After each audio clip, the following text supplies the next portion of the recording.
Welcome to the National Women's Fitness Academy podcast. We're here to talk about women's health, female hormones, body image, and all things health and fitness.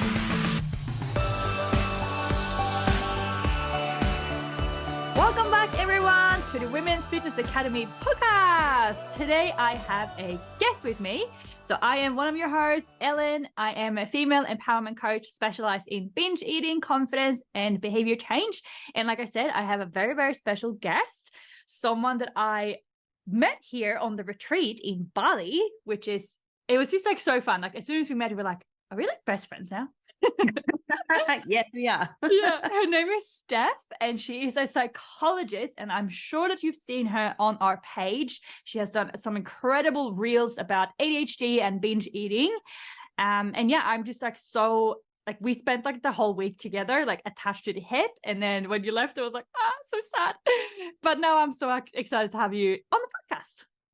Thank you, Ellen. Thank you so much for having me and for the introduction. So for those who don't know me, my name is Steph and I'm a psychologist that breaks down mental health topics that may seem complex, confusing, and that people may need a little bit of help with. And yes, I was in Bali on the National Women's Fitness Academy retreat and I met Ellen and she was lovely and took me around, took me to the best smoothie bowl places, and I learned you were also a Pisces, and I'm like, wow, that's why we get along. So just a massive, I guess, moment that made me realize you just may never know what will happen. And to take that risk, I came not knowing anyone and I've left with friends for life. So thank you for that incredible experience.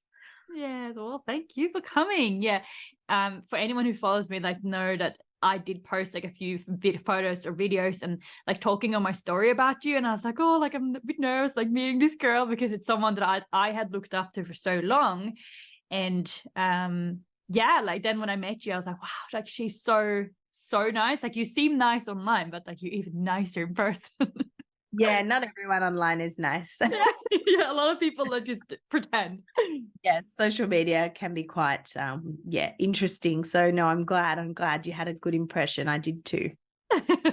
Yeah, and like I guess also for anyone who's thinking of going to the retreat in October or next year, like go. It's gonna be like the best thing you've ever done. Literally, there were so many girls there that we just saw come out of their shell. The amount of growth and learning is something I really value. And it's just so amazing to see all the women investing in their knowledge and in themselves. And it was such a pleasure to be there and an honor to teach. So if you are listening to this and thinking about it, go for it. Yeah, 100%. And both of us will actually be there in October as well. So if you're coming to that one, you get to come to our workshops and we get to hang out and go to spa dates and photo shoots and fun things like that. Yeah, so much more than just learning. It is an experience. So we hope to see you there. Yes. Yeah, for sure. Right. Let's get into it. So you're obviously a psychologist, but what made you want to get into that kind of line of work? Yes, that's right. The introduction. So I am a psychologist. I've been registered for over 7 years now. So I've been around for a fair while. So long. I got into psychology because I really loved it. I loved learning about it in high school. I had a very supportive teacher, but I also went through my own eating disorder struggle, as I guess many women do who are listening to this. And that led me to just want to learn more, I guess, really understand this whole diet culture and the link between binge eating, eating disorders, and all of that. And it's led me down this path. I run my own online private practice now, and then I keep that as one business. And then I also have the social media side of things. So I make videos on TikTok that are bite-sized information pieces of ADHD, borderline personality disorder, eating disorders, depression, anxiety. There's really nothing I don't cover. So I am quite well-versed in a lot of different things. I'm also a clinical psychology registrar, which means I'm in my final stages of becoming a clinical psychologist. Just got to get my hours and my supervision, and also a board-approved supervisor. So I supervise psychology students on their way to becoming psychologists, and I absolutely love it. So lots of variety. Yeah, amazing. Yeah, you like whenever I was speaking to you in Bali, I was always like, oh, that makes so much sense. Like, I just felt that even though we weren't having like a psychology session, it was still like you can really tell that you really walk the walk as well, that you're not just someone who posts like all this stuff, but that you actually, you pay attention to the people that you're around and you care and you have so much knowledge and it just comes natural to you because you have been doing it for so long. Thank you. I'm very passionate about it. And yeah, if you can help someone or leave a lasting impression when they meet you, I think that's a really good thing to have. Absolutely.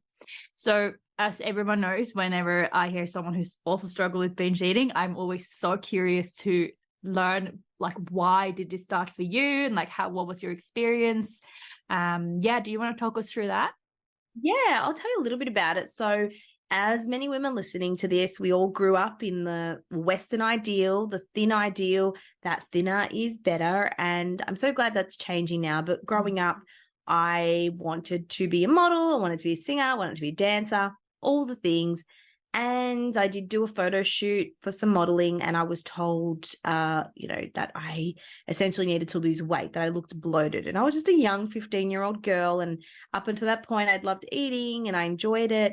And I just started restricting and becoming obsessed and living in a Greek household as well. My mum was always, I guess, dieting or watching the TV, and it was the Dukan diet or the salad diet or another crazy diet. And she would just do this. And I thought, oh, it's normal. It's normal. Everyone diets and loses weight. I guess that's what my mission is. And I remember seeing a quote once, and it was, your full-time job or your life's mission isn't to lose weight. And I thought, wow, like we really take it on as this thing we need to do. And then I started dieting. And then, of course, restriction leads to binge. So I started going down that journey of binge eating and then compensating. And it's just such a vicious cycle that unless you really want to get out of it, it will haunt you for the rest of your life. Yeah, it's definitely one of those things where I feel like you almost like need to hit rock bottom, where it's like you're in so much pain and you just hate yourself so much that you would rather get like actually put yourself out there and get help than ever have another day of feeling like this. Yeah, exactly. And I think that pivotal moment for people is they realize the pain of changing is less than the pain of staying the same, because a lot of people function with an eating disorder. They still have a job, and a lot of people are perfectionists and they are people pleasers, and they will still function. They'll still do their job. They'll still be the mum. They'll still go to work, and they're very often high performers. So the eating disorder just becomes a part of them and a part of their life that they are unwilling to recognize that this actually can change. They think it's just their reality and they need to live with it, but know that it can change no matter how long you've been going through it for. Yeah, absolutely. And it's like you said, it's so easy to make it basically your identity. Like I remember thinking that, like, but if I don't binge on the weekend, like, what am I going to do? Like, that's what I do. Yeah. What do people who don't binge eat do? I used to think the same thing, like, if you're not eating, what are you even doing with your life? Yeah. Like, how, like, what do you mean? Like, watch TV and like not binge? Like, I can't do that.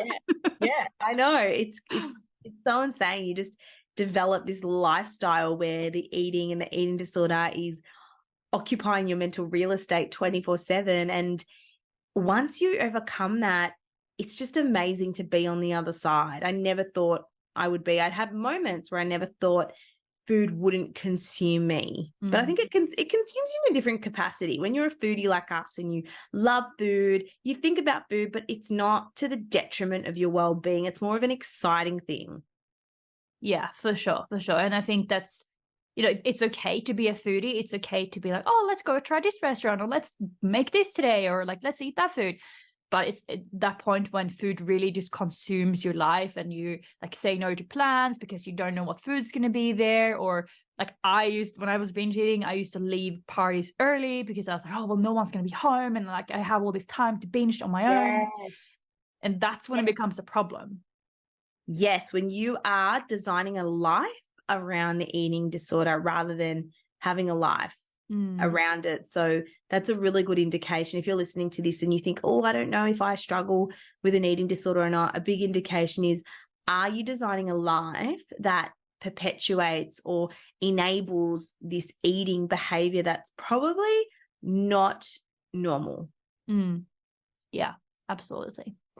So a big thing on your page, especially your TikTok page, is that you talk about ADHD. And I think, I don't know if it's just like, when you start thinking about something and all of a sudden you see it everywhere. Yes, ADHD. Yeah. But like, I just feel like I have seen so many people recently being diagnosed with ADHD or talking about ADHD. I don't know, maybe it's coming a bit more like normalized or like brought up to the surface more, or maybe more people having investigations. I don't know, but I love that all your content that you put out with ADHD. But for those people who don't really know like what it is there a way you can explain that? Yeah. So attention deficit hyperactivity disorder is what it stands for. It's a neurodevelopmental disorder which often begins in childhood or adulthood. People recognize they have it, and it affects a person's cognition, emotion, and behavior. So think of it as a brain condition. So the way your brain is wired, it's different. And these differences cause you to struggle to regulate your attention. So you might have lots of tabs open in your brain and you struggle to focus on one thing at a time. It also affects your emotions. So a lot of people don't know this, but people with ADHD struggle to regulate or control their emotions. But the most significant part of it is the part of your brain that's affected is called your executive functioning system. Now, this whole system, think of it as the CEO of your brain. It helps you plan, it helps you prioritize, it helps you say no to things, it helps you do the stuff even when you don't want to do it. So basically, neurotypical brains, so people who don't have ADHD, we kind of have attention on a 1 to 10 dial, and we can dial that attention up, we can dial that attention down. Whereas someone with ADHD, their attention might go from random to 15, and they can hyperfixate on things. So they can have this amazing ability to really take interest on things that they find enjoyable or fascinating. And that's a gift of ADHD. I want to speak about, I guess, there are positives to it as well. I know it gets a lot of stigma, or not even stigma, but people just see the negatives of it. There are also positives as well. So essentially, it's a brain condition. It affects at least 2.5% of adults, but only 0.2% are being recognized and treated. That's 1 in 10 people. So the reason we're seeing so many people be diagnosed, or we feel like everyone has ADHD, is because so many people do have it, but no one's being recognized and diagnosed, because only now are we learning what those symptoms look like, especially in women. And that's with the rise of TikTok, social media, and people speaking about it. Yeah, I think it's really cool as well that you said that it's now like it is actually like a superpower. It's actually like a really positive thing, because I don't know what it was like for you growing up, but for me, like whenever it was someone who was in class and they were like loud and disruptive, it was like, oh, it's like an ADHD child. I was like, oh, it's so annoying. So for like, I grew up with a very much of a stigma of like someone who has ADHD, they can't focus, they annoying, they're loud, they're not going to do well in school. But that's so not the case, right?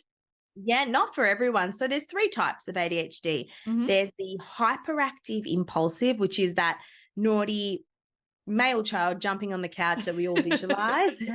There's the inattentive subtype, which we see more in women. So this subtype doesn't really have the hyperactive feature or impulsive. It's more just the inability to concentrate, forgetfulness, disorganization, distractibility, difficulty getting started on things they know they need to start, zoning out, misperception of time, struggling to control their emotions, feel like they haven't reached their full potential, or don't feel like they can demonstrate their full capability. And it's a lifelong trajectory thing. So people might say, oh, do I have ADHD? Well, if you can track these difficulties back over the course of your life, then probably you might have it. Whereas if it's just something you've just noticed, it might be more anxiety or stress or something else. So they're the 2 types. And then the combined subtype is the hyperactive, impulsive, and inattentive. So what that would look like is all the inattentive traits that I described, but also impulsivity is maybe making hasty comments or rash decision making, impulsive spending, Uber Eats, being in debt. So they've got this part of their brain that often seeks reward and seeks excitement and dopamine, because in the ADHD brain, they have lower levels of access to dopamine and norepinephrine. And these are the two neurotransmitters that make you feel good and get stuff done. So when you're lower in that, you're going to be looking for ways to meet that need. So they're the three types of ADHD. And in women, the impulsivity and hyperactivity can be more hyperactive thoughts, racing thoughts, that inner chatter. They don't necessarily have to be physically hyperactive to get that diagnosis. Wow, I didn't know that there was 3 different ones. Mm-hmm. Can you have like a combination of all 3, or is it like, yeah? Yep. That's called the combined presentation. So that's a bit of everything. And there's all these other subtypes emerging, that have lots of overlap, but let's just stick to 3 for today. yeah, let's not make it any more confusing than it already is. But what I think it was, so if anyone doesn't already know this, Steph, you already have, like, you obviously have your own podcast as well, and we will link that in the show notes. But I think it was, or maybe it was just one of the voice notes that I sent you. We were talking about the whole dopamine, how they have like a lower level of dopamine, and how this like people with ADHD tend to be like, maybe they're binge drinkers or binge eaters, or like, because they're constantly looking for that high. So what I found so interesting is that how it relates then to binge eating, because binge eating is, you're getting that huge hit of dopamine when you're eating. So do you think that most people who are binge eaters have ADHD?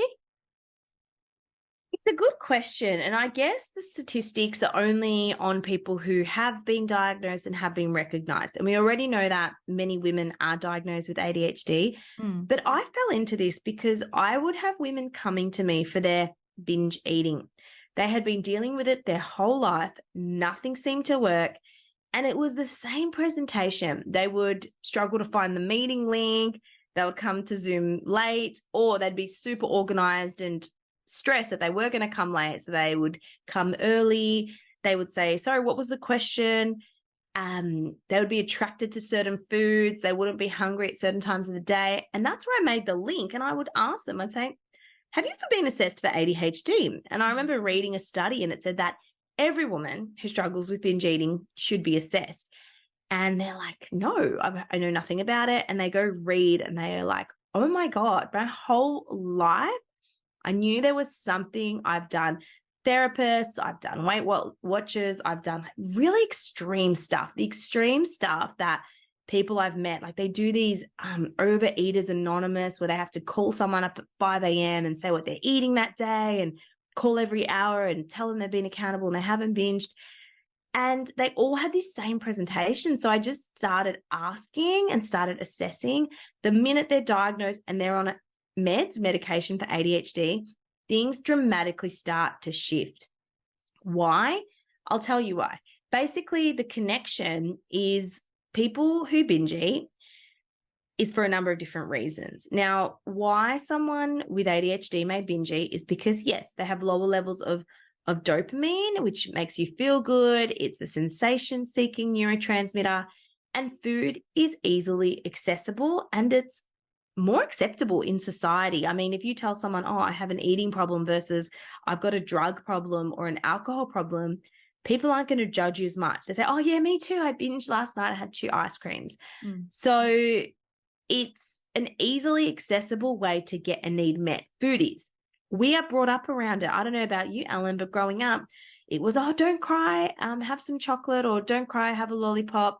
Even now, I see it with my mum and the grandkids. And even when we used to visit the dentist used to give you a lollipop. Yeah, I was thinking that, and that's so fucked. Yeah. Clean your teeth. Here's a lollipop. Exactly. So it's a learned experience, but also it's a socially acceptable way to get your needs met. It's easy. It's there. And the foods that people do eat do boost the serotonin, the dopamine, because they're carbohydrates, they're sugar. And people with ADHD, because they forget to eat. And then it gets to 4 o'clock and they are absolutely starving. And because cooking is really hard for a lot of women with ADHD, not all, some love cooking, but anything that has a lot of steps. Your executive functioning, there's a lot of steps when it comes to cooking, going to the shop, getting the ingredients, remembering what you're cooking. So Uber Eats, Deliveroo is a really easy option and it's exciting. It's like playing the pokies. You're like, ooh, what specials am I going to get today? So those apps are an ADHD person's, I guess, best friend and also worst nightmare. So yes, forgetting to eat, dopamine, and also regulating your emotions. Many people who grow up with ADHD that gets left undiagnosed do have unresolved adverse life experiences or trauma, because their whole life they're told, oh, if only you concentrated more, oh, if only you applied yourself, why can't you just sit still? They're in anxiety all the time. So food is a way to self-soothe for many people. Yeah, for sure. Can someone develop ADHD as an adult, or is it just that they weren't diagnosed as a child? It's a really good question, and more research comes out about it. So at the moment, the belief is you are born with it. It's neurodevelopmental. I do believe, though, that people are more likely to develop it based on certain things. So there are, I guess, vulnerability factors. If you grew up around radiation under a power line, that increases your Yeah. Trauma, even pre-birth trauma in the womb. There's so much research on epigenetics, and there was a really good book called It Didn't Start With You. And even the mother that's stressed, the pregnant mother, can pass those stress hormones down into the baby. And before you're born, you've already got a predisposition or a vulnerability to develop a potentially neurodevelopmental condition. Same with autism as well. So I think there's a lot of things that make you vulnerable, but the emerging research is suggesting that nature nurture, there can be something in the environment that can switch the genetics on. So you may have that genetic predisposition and your environment could switch it on. So look, it doesn't appear as an adult. Definitely, I would say you have it as a child, but many women mask. So they learn coping mechanisms to appear neurotypical. So that's why it goes under the radar, and they don't know any different. They think it's normal that your brain never stops. They think it's normal to have rejection sensitivity. They think it's normal to forget things so much. So they don't really have a reference until they're on meds. They're like, oh my God, this is how it should feel. And so, yeah, I think it's a good question. People can notice it as an adult. Many women notice it once they've had kids. That's been the big thing. And I think lockdowns and COVID really made people realize it. But you don't develop it as an adult. I think you recognize it as an adult, but it's been present your whole life. Yeah, for sure. And what you said about that, it's normalized. It's you don't know what you don't know, right? And if you've always been an overthinker or overanalyzer or had anxiety or procrastination or whatever it is for you, then how are you going to know anything different? And I think that's why it's so important to speak about these things, to let people know that, you know what, you don't have to actually walk around and have that huge lump of anxiety in your chest, or you don't have to go attend the call and you're thinking about what should I cook for dinner and when should I do laundry and where am I going to go next week, and it's date night. You should actually be able to focus. So, but yeah, I think that comes in with the binge eating as well. And I think that's why a lot of people struggle or wait so long to get help, because it kind of becomes who you are. It's I'm just an overthinker. I just feel a lot, or I just get really sad when people say stuff to me, or I can't concentrate. It's just who I am. Yeah. And a lot of people grow up learning that emotion dysregulation because they witnessed their parents getting angry. Emotions were not spoken about in the family. And if you're listening to this, just reflect on growing up. How were emotions dealt with? Were you taught to cry? Were you taught to be quiet? Was your parents always angry or on edge? Are you always angry and on edge? Because the way we deal with stuff plays a really big role in how that was expressed in our childhood. Yes. Yes. Oh my God, so much. That's something that, like, when I learned that, I was like, wow. Mhm. Like, this explains so much. And So much. every person that I talk to about it, like when we talk about like the childhood and diet culture, because most of the girls that I work with come from disordered eating behaviors, and it's like, well, how did your mom or dad speak around food, or like what was their relationship to their body, or like were they always dieting, like what did they tell you when you ate chocolate? And it's just, yeah, it's so cool once you start learning about this stuff.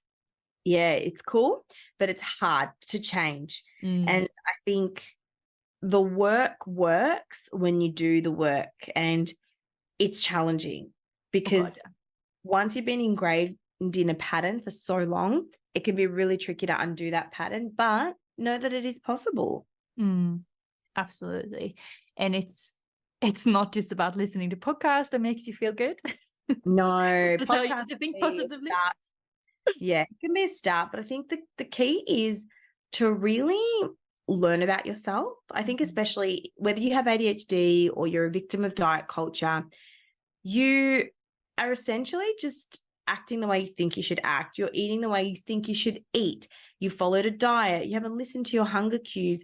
You act the way you think that is socially desirable. So it's really about learning who you are and figuring out, well, what parts of me do need to change, what coping mechanisms, what skills do I need, and then going from there.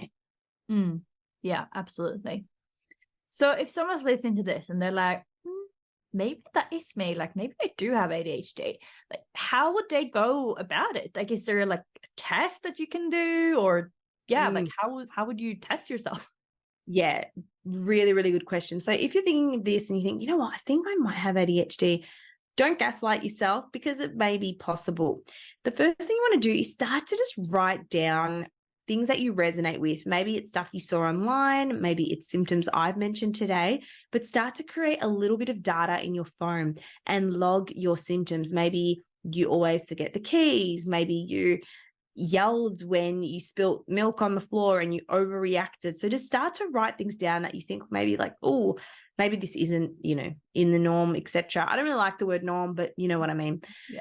And then start to seek out someone who has expertise in the area. So in Australia, you can either get assessed by a psychologist or a psychiatrist. Now, you do need to get assessed at the end of the day by a psychiatrist for medication if you want medication, but a psychologist can work with you to identify any other stuff that's going on, because ADHD usually doesn't come alone. There could be comorbidities, there could be borderline personality disorder, binge eating disorder, etc. So I think a psych has the added benefit of working with you more in the long term on all of those other concerns, but you will need to see a psychiatrist if you do want to get considered for medication.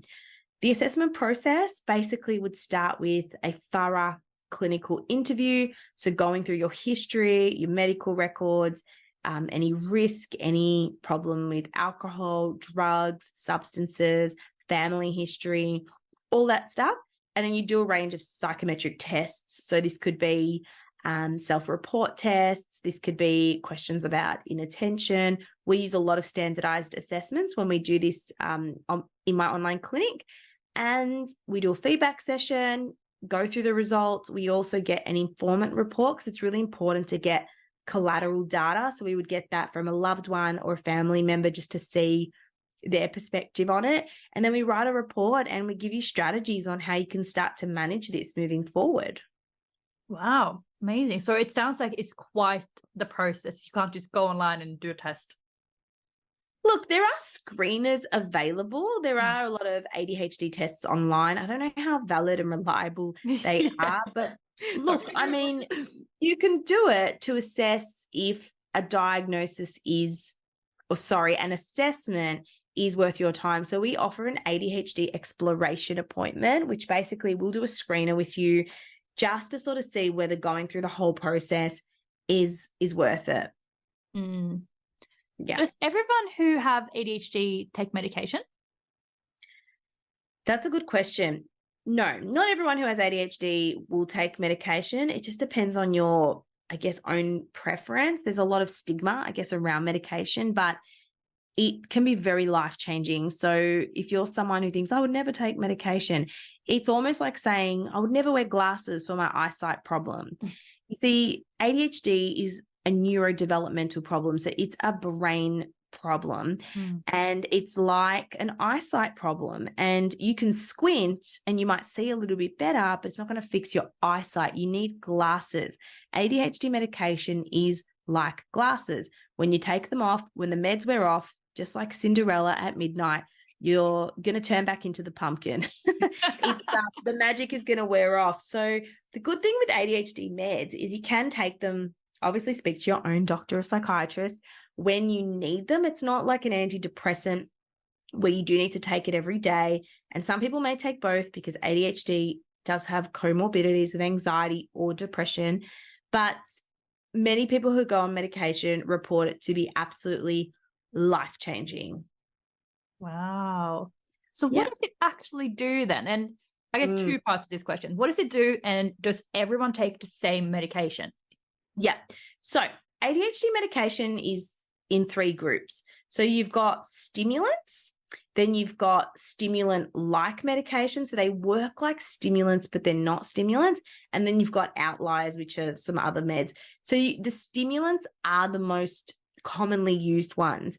And these are dexamphetamines, and they work differently for people who have ADHD and who don't have ADHD.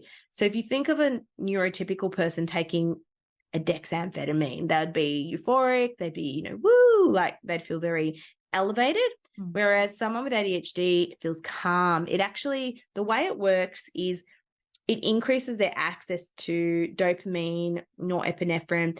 It actually quietens the frontal lobe. So it's like, shh, it's okay.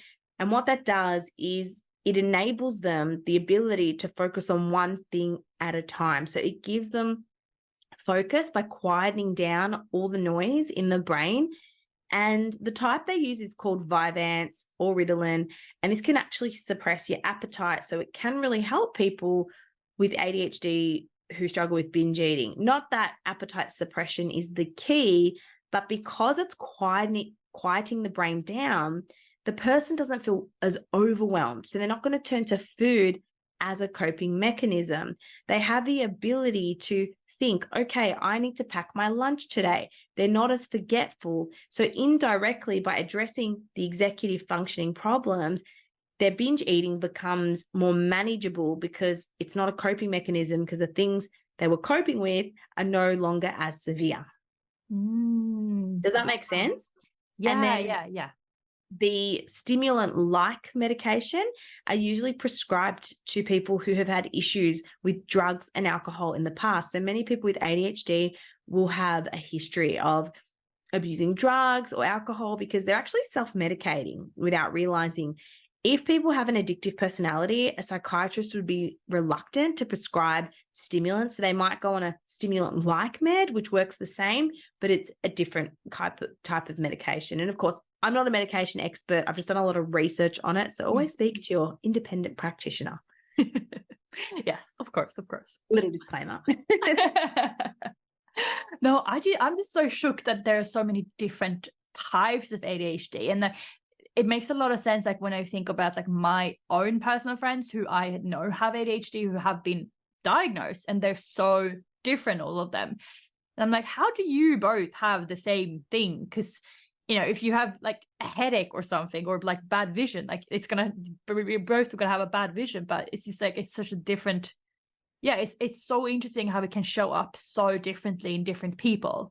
Yes. And look, a lot comes into it, Alan. Medication is one piece of the puzzle, but your sleep is so important. If your sleep is crap, we all know a bad night of sleep, we struggle to concentrate, we struggle to focus. That's even worse. And people with ADHD, there's a high comorbidity with sleep-wake disorders as well. So they have to get their sleep right. And then they have to get their eating right. There was recently some research around eating protein around the time of your ADHD meds actually really helps, and eating properly. So it's really important to prioritize food, sleep, and your basic needs, and then your stress and your lifestyle. So people who aim to work on all of those things will have a much better result, say, than someone who doesn't and just takes medication. Wow. Yeah, God, I think it's so good that there are people like you out there who actually talk about it and, who actually knows what they're talking about. Like, I've seen a lot of like influencers lately who are just like saying, oh, I have ADHD and la la la, this and that. And it's like some of it is probably true, but then some of it is just like their own personal opinion about it. So I think if you do think that you have ADHD, like make sure that you are actually going to like following someone like yourself who is an actual registered professional. Yeah. And I guess there's a lot of information out there. So just be mindful of what you read and what you resonate with, and that symptoms can look different for everyone. Yeah, absolutely. Absolutely. Well, moving on from the ADHD, I also want to talk a little bit about your freaking TikTok, like, boom. Like, what the hell is going on? I love TikTok. I know, you like the queen. Like, before we started recording, you were like talking about like you've been on TV and like being interviewed about all these things. And I remember some of our conversations as well. You were like giving me tips on how to get more visibility on TikTok. And obviously the girls, or most of the people listening to this podcast, they are either business coaches themselves, some kind of coach themselves, have a business, or wanted to become like an owner of a business, or wanted to grow their channel. So yeah, like how did you start? Like what made it just go poof, like explode?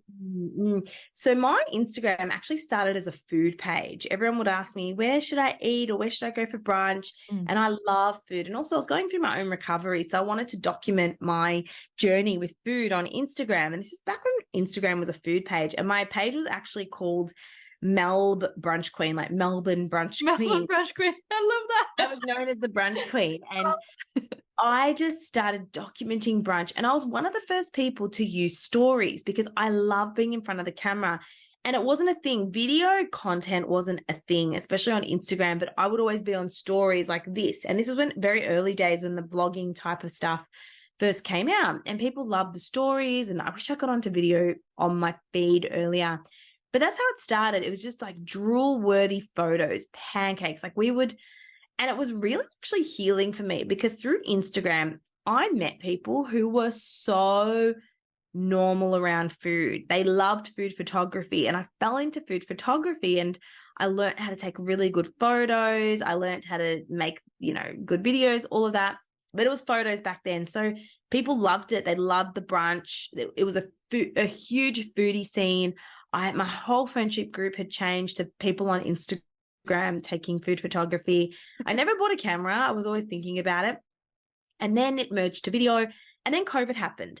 I was getting invited to cafes and doing all these cool things. And then when COVID happened, I decided to pivot my page a little bit more to Mind Food Step, to be more psychology related, because I would only have a segment on Sundays called Psychology Sundays, but people really enjoyed it. And I thought, you know what?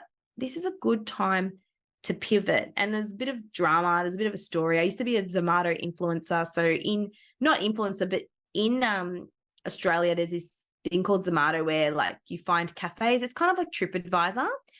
And my account got banned and all this stuff. So it made me pivot, but it was the best decision, the best thing that happened. A lot of people say the worst day of your life, or what you think is the worst moment of your life, could actually be the best day of your life.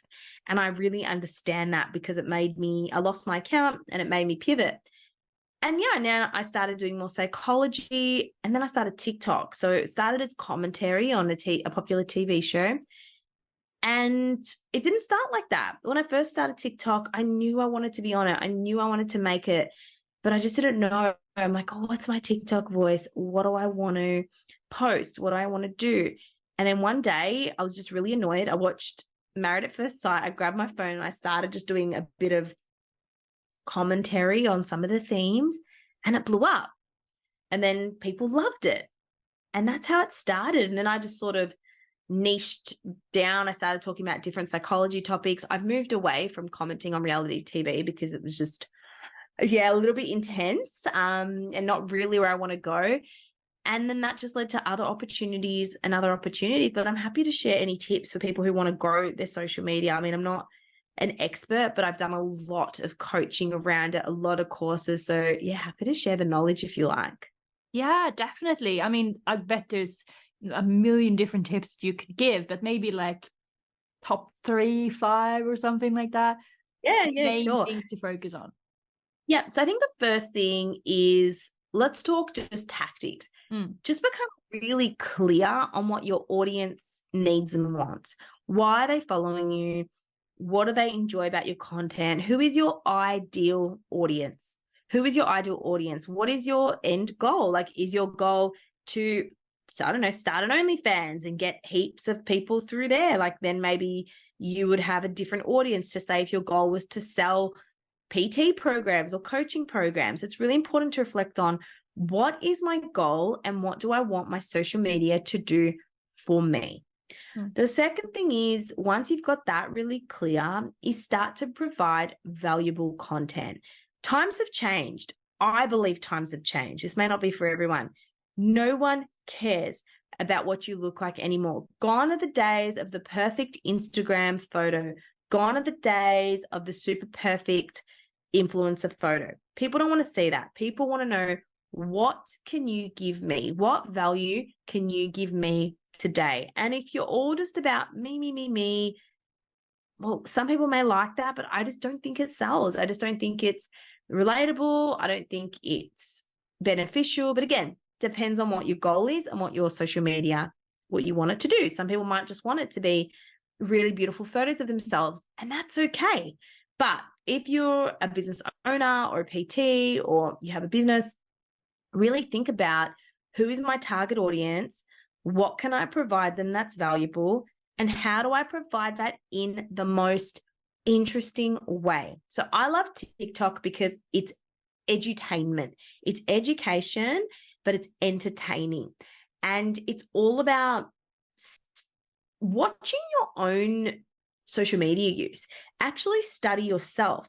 Why are you watching this person's video for as long as you're watching it? Why are you interested in this content creator? How did they lure you in? So rather than just being a passive consumer, take a step back and analyze your own social media behavior and then apply that to the content you put out there. Yeah. And your content is definitely entertaining. Oh, thank you. I think TikTok I've got down pat. Instagram, I'm just like, whatevs, like, let's just put something out there. But I feel like I have a closer audience on Instagram because they've known me a lot longer, whereas TikTok is casting a really wide net. But I think, yeah, the 3 things is, know who your audience is, how can you deliver valuable information that's interesting, entertaining, and educational potentially, and what would you like to listen to? Like, would you sit through this? Sometimes I watch my own videos and I'm like, girl, get to the point, this is so boring, or that start was so boring, you could have changed this up, or what, you chose a song that stops halfway through, which is fine. And you never know what's going to go off, Ellen. Like, honestly, before I left for, where was I going? I was flying to Melbourne. I just did a really quick video and I was stressed and I was flustered. I'm like, whatever, I'll just do this. And I uploaded it and the music ran out and it just was not a video I was vibing with. And it just took off. It went really well. And, maybe if I was a perfectionist, I wouldn't have even uploaded that video. So stop trying to be perfect when it comes to content. Aim to be consistent. Yeah, for sure. And that's so true that you really don't know what's going to go off. Like, I uploaded a video on TikTok that got 15,000 views and growing. And on Instagram, I think it got like 1,000 views. Like, what the hell? Done. Yeah. And what works on one platform may not work on another.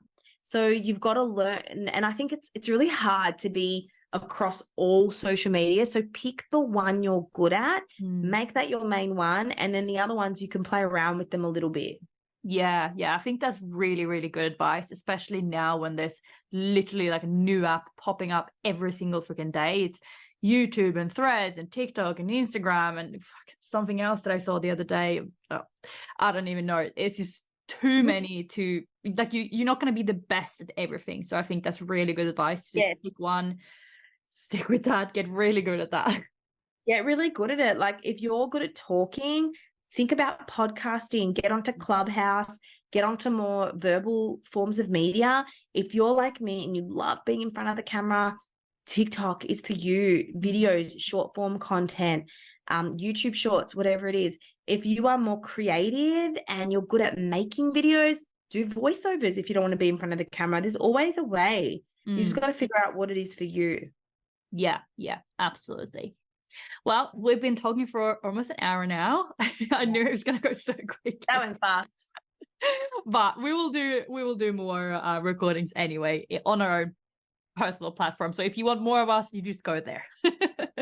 Yes, find me at Mind Food Steph on all platforms. Yes. Do you want to give yourself a little plug before we go? Are you taking on clients? Like, what do you have going on in the future where people can find you? Yeah, great question. So if you struggle with your relationship with food, with binge eating, get in touch. I do have a free binge tracker that you can download from my social medias, and then I'll be in touch. So if you want to learn more, there's a lot of free resources there. I've got a book, Food Jail, Breaking the Bars of Binge Eating. You can grab that for free on an Audible trial, and it's all my voice, narrated it myself. And yeah, just come on and find me on social media, Mind Food Steph. I'll be there, TikTok, Instagram, all the things. Feel free to reach out if you've got a question, and I'll do my best to answer it. Yes, amazing. And also your podcast is so, like, I learned so much from it. Yeah, I'm plugging you now. Yes. I have a podcast. It's called the What is Eating You podcast, and you can find it on all your podcast platforms. Beautiful. Yeah, we'll link all of that in the show notes as well, so that you can easily go and find the beautiful Steph. But hopefully we'll see you in Bali if you're listening to this. If you are, can you please send both of us a message and let us know, because it's just so much more fun to like meet people that you know have listened to something that you've done. So please make sure you do that. And as always, guys, make sure that you also do take a screenshot of this podcast. You put it on your story, you tag myself, tag Steph, tag Women's Fitness Academy. Let us know what you thought. Like, did you learn something new? Do you think that you might have ADHD, or maybe someone that you know? Like, what did you take from this podcast? Yeah, absolutely love it. Thank you so much, Ellen, for having me. It's been amazing. And 56 days until I see you. No, I think it's less than that. But we'll see each other very soon. Yay, I can't wait. Right. Thank you so much again, Steph, and everyone else. I'll see you in the next episode. Bye. Bye.